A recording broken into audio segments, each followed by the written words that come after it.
हाल ही में विदेश मंत्री एस जयशंकर ने पूर्वी लद्दाख में चल रहे सीमा विवाद पर बड़ा बयान दिया है। उन्होंने कहा है कि चीन के साथ भारत का लगभग 75% समस्याओं का समाधान हो गया है, लेकिन अभी भी एक बड़ा मुद्दा है और वो है सीमा पर बढ़ता सैन्यीकरण। बता दें कि ये बयान विदेश मंत्री एस जयशंकर ने 12 सितंबर 2024 को थिंक टैंक के एक सत्र में दिया था। इसके साथ ही एस जयशंकर ने यह भी कहा था कि सीमा पर बढ़ते विवाद को कम करने के लिए दोनों देशों के बीच में बातचीत जारी है। नमस्कार, आप देख रहे हैं विंध्य फर्स्ट और आज के इस एक्सप्लेनर में हम बात करेंगे भारत और चीन के बढ़ते सीमा विवाद के ऊपर। वीडियो में हम जानेंगे कि आखिर दोनों ही देशों में सीमा को लेकर विवाद क्यों उठता आया है, दोनों ही देशों में बढ़ते सीमा विवाद की शुरुआत कब से हुई और अभी तक इसका समाधान क्यों नहीं हो पाया। भारत और चीन के बीच लगभग 3488 किलोमीटर लंबी सीमा है, जिसे 3 सेक्टर्स में डिवाइड किया गया है। पहला ईस्टर्न सेक्टर, इसमें अरुणाचल प्रदेश और सिक्किम की सीमा चीन से लगती है, जिसकी लंबाई 1346 किलोमीटर है। मिडिल सेक्टर, जिसमें हिमाचल प्रदेश और उत्तराखंड का एरिया आता है, जो कि 545 किलोमीटर लंबी है। वहीं वेस्टर्न सेक्टर में लद्दाख है, जो चीन के साथ 1597 किलोमीटर लंबी सीमा साझा करता है। इस तरह भारत और चीन दुनिया की सबसे लंबी विवादित सीमा साझा करते हैं। भारत और चीन के बीच कई इलाकों को लेकर विवाद होता आया है। वर्तमान की अगर बात की जाए तो भारत का चीन के पास लद्दाख का 38,000 वर्ग किलोमीटर जमीन पर कब्जा है। इसके अलावा चीन अरुणाचल प्रदेश के 90,000 वर्ग किलोमीटर सीमा पर भी अपना दावा करता आया है। लद्दाख के जिस क्षेत्र में चीन का कब्जा है उसे अक्साई चीन के नाम से जाना जाता है, और जो रेखा भारत और चीन को अलग करती है उसे LAC यानी कि लाइन ऑफ एक्चुअल कंट्रोल कहते हैं। और यही वो क्षेत्र है जिसे लेकर भारत और चीन के बीच अक्सर युद्ध होता है। लेकिन सवाल है कि जब दोनों देशों के बीच की सीमा LAC से बटी हुई है तो दोनों देशों में विवाद क्यों होता रहता है। ये जानने के लिए हमें थोड़ा सा पास्ट में जाना होगा। 1947 से पहले जब भारत आज़ाद नहीं हुआ था तो उस समय ब्रिटिशर्स ने अक्साई चीन और चीन को अलग करने के लिए एक लाइन बनाई थी, जिसे जॉनसन लाइन नाम दिया गया था। लेकिन चाइना इस लाइन से खुश नहीं था और वो उस लाइन को नहीं मानता था। उस समय ब्रिटिशर्स के सामने सबसे बड़ी चुनौती रूस थी। अगर ब्रिटिशर्स चीन को खुश नहीं रखते तो चीन रूस का साथी बन सकता था, जिसकी वजह से अंग्रेजों ने अक्साई चीन में जॉनसन लाइन से थोड़ा सा और आगे एक और लाइन बनाई, जिसे मैकार्टनी मैकडॉनल्ड लाइन नाम दिया गया। इससे अक्साई चीन का काफ़ी सारा हिस्सा चीन के पास चला गया और चीन खुश हो गया। लेकिन जब भारत आज़ाद हुआ तो उसने जॉनसन लाइन को ही LAC माना, जिसकी वजह से चीन फिर से गुस्सा हो गया। लेकिन उस समय चीन ने भारत से कोई विरोध नहीं किया। लेकिन इसके बाद समय आता है 1949 का, जब चीन में माओ जेडोंग की सरकार बनती है। उस समय चीन का नाम बदलकर पीपल्स रिपब्लिक ऑफ चाइना कर दिया जाता है। सरकार बदलने के बाद भी चीन भारत से सीमा को लेकर कोई विवाद नहीं करता। ये वही समय था जब हिंदी चीनी भाई भाई के नारे लगाए जा रहे थे।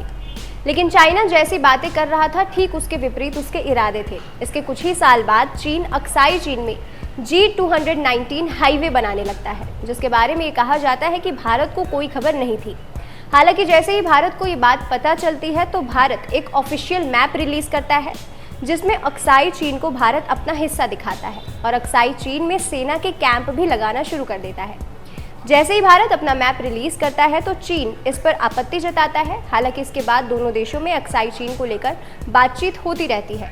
लेकिन साल 1962 में चीन भारत को बिना चेतावनी दिए आक्रमण कर देता है।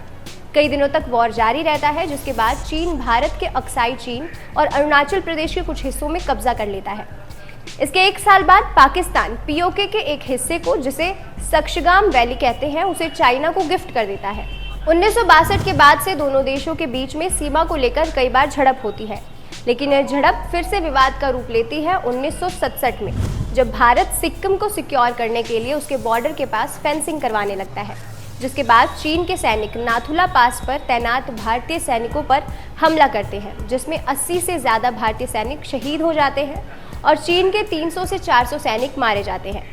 इसके बाद से भारत और चीन की सेना कई बार आमने सामने आई। 2017 में लगभग 270 से 300 भारतीय सैनिक बुलडोजर के साथ भारत चीन सीमा को पार करके चीन के सड़क निर्माण को रोकने गए थे। भारत का ये कहना था कि ये भूटान और चीन के बीच में विवादित जमीन थी और यहाँ सड़क नहीं बनाई जा सकती, जिसके बाद दोनों देशों के सैनिकों के बीच में झड़प होती है, जिसके कुछ ही हफ्तों के बाद चीन फिर से सड़क बनाने लगता है। हालांकि अगस्त 2017 में दोनों देशों के बीच एक समझौता भी होता है कि दोनों डोकलाम से अपनी सेना वापस ले लेंगे, लेकिन दोनों देशों के बीच विवाद समाप्त नहीं होता। भारत के कई पॉलिटिशियंस ये कहते नजर आते हैं कि चीन ने भारत का एक भी हिस्सा अपने कब्जे में नहीं लिया, जबकि भारत के कई ऐसे क्षेत्र हैं जहां चीन ने अपना कब्जा कर रखा है। 2023 के जनवरी में एक रिपोर्ट आई थी। ये रिपोर्ट डीजीपी प्रेस कॉन्फ्रेंस में पेश की गई थी। इस रिपोर्ट में कहा गया था कि 65 पेट्रोलिंग पॉइंट्स में से 26 पर भारतीय सेना अपनी पकड़ खो चुकी है। ये रिपोर्ट सीनियर आईपीएस ने तैयार की थी। इस रिपोर्ट में ये भी दावा किया गया था कि चीन ने भारत को ये मानने पर मजबूर कर दिया था कि इन इलाकों में भारतीय सैनिकों की मौजूदगी लंबे समय से नहीं देखी गई। बेसिकली पेट्रोलिंग पॉइंट से सीमा तय नहीं होती, लेकिन ये विवादित इलाके होते हैं जहां दोनों देशों के सैनिक पेट्रोलिंग करते हैं। इसके लिए कुछ प्रोटोकॉल्स भी तय किए जाते हैं। कहा जाता है कि कभी कभी दोनों देशों के सैनिक एक ही समय पेट्रोलिंग के लिए आ जाते हैं। ऐसे में प्रोटोकॉल ये है कि अगर एक पक्ष को दूसरे की पेट्रोलिंग टीम दिख जाए तो वो वहीं रुक जाएगा। रिपोर्ट्स के अनुसार ऐसी स्थिति में कुछ बोलना नहीं होता, बल्कि बैनर दिखाया जाता है। साल 1993 से 1996 के बीच में भारत और चीन ने कई समझौते किए, जिसमें कहा गया कि दोनों देश अब सीमा को लेकर विवाद नहीं करेंगे और जो विवादित भूमि है वहां बफर जोन बनाया जाएगा।